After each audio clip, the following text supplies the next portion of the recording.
Trelawney father charged with murder. A 24-year-old Trelawney farmer has been charged with murder following the death of 35-year-old Conor Bromwell, otherwise called Smokey, of Spring Hill, Stewart Castle, Duncans in the parish on Wednesday, August 14. Charged is Anik Small, otherwise called OJ, of a Hague settlement address in the parish.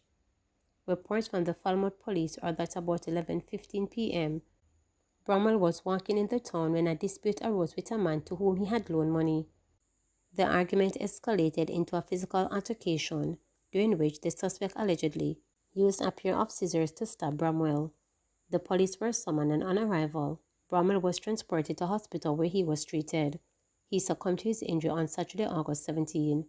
Small, who turned himself into the police on Thursday, August 15, was charged following a question and answer session also on Saturday. His court date is being finalized. Man killed in alleged bird shooting accident, hotelier being questioned. A man who is reportedly a prominent hotel executive is being questioned in relation to the shooting death of a man at a bird shooting exercise in bushes in Barrett Hall in St. James on Saturday. The deceased, Anthony Davis, 38, a woodcarver of Carey Park, Trelawney, was reportedly accidentally shot about 6:30 p.m. It is believed that the fatal incident occurred after the executive firearm went off prematurely as he took aim to fire at a bird. The tragedy occurred as the bird shooting season got into high gear over the weekend in Jamaica. The man who was killed was reportedly employed to assist bird shooters with retrieving their prey. Commander for the St. James Police, Superintendent Aaron Samuels, confirmed the incident but indicated that the details will be released later by the Police Force Communications Unit. Education Minister Favor Williams urges JTA to remain relevant in rapidly evolving world. Education Minister Favor Williams has advised the Jamaica Teachers Association to implement measures that will enable it to remain relevant in a rapid evolving world. She made this statement at an annual church service for the Jamaica Teachers Association JTA. She said among these initiatives to remain relevant are to continue to ensure that teachers are motivated and that the voices of teachers are considered in decision-making processes. According to the minister, the JTA can also continue to promote ethical standards within the teaching profession and promote bonds with local and international educational organizations. I say to you, continue to ensure that teachers are motivated and supported, which in turn enhances the quality of education. Continue to provide input on curriculum development, assessment practices, teacher certification, and other key areas, ensuring that the voices of teachers are considered in decision-making processes. Continue to insist on continuous professional development opportunities for teachers, which will help teachers stay current with educational trends, new technologies, and effective teaching methodologies.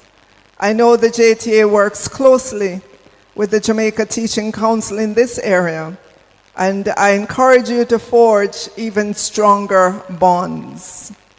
The JTA can remain relevant by continuing to promote ethical standards within the profession, helping to maintain the integrity and respectability of teaching as a career.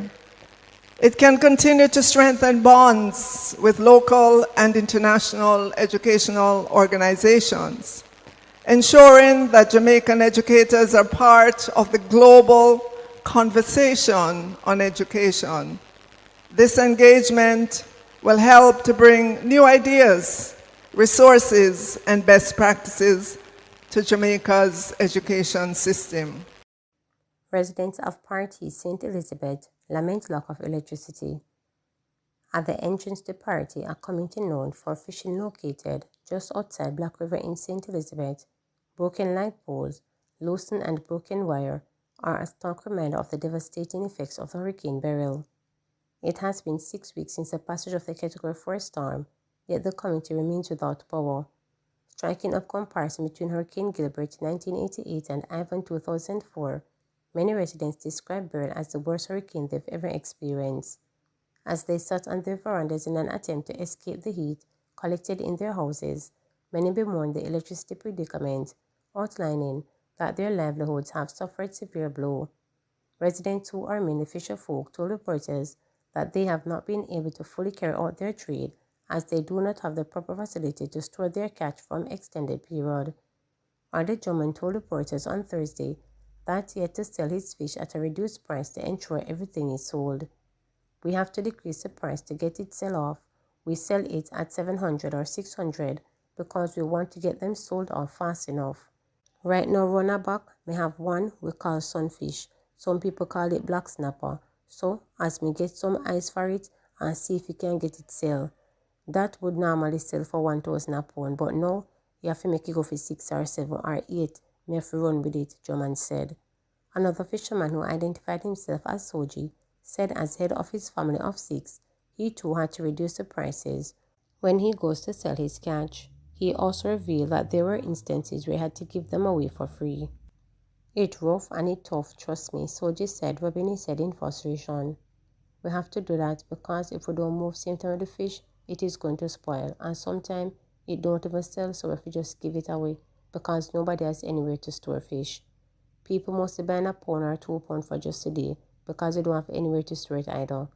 If we do buy some shrimp, because that's what we use for fishing, we have to buy ice and put it on the ice. Because if the shrimp go bad, no fish now bite no stay shrimp. So it's hard. Anyway you take it, it's hard, Soji added.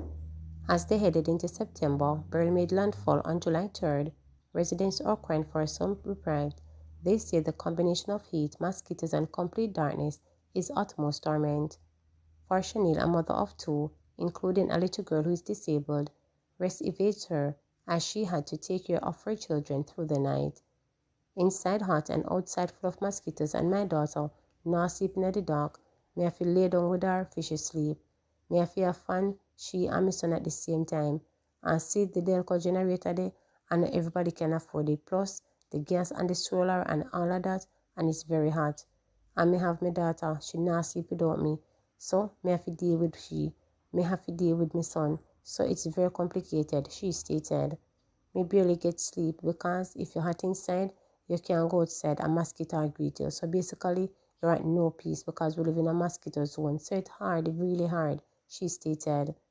When reporters visited the area last Thursday, team members from the Jamaica Public Service Company were in part replacing broken poles and wires in an effort to meet the revised August 31st deadline the company has set for full restoration of St. Elizabeth. However, some committee members are not impressed by the company's reaction to their plight, as they argue that JPS is only there because of ongoing protest.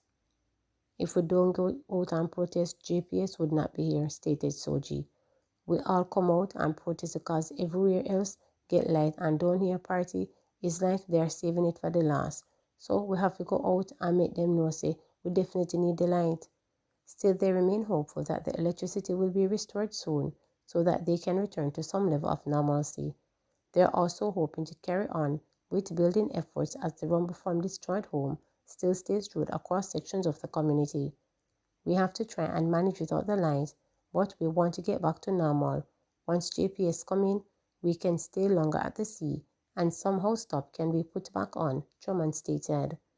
While they waited for the power to return, many have expressed gratitude to corporate entities and members of the government who have visited the area and brought care packages, water, and taken the names of those who need help to rebuild.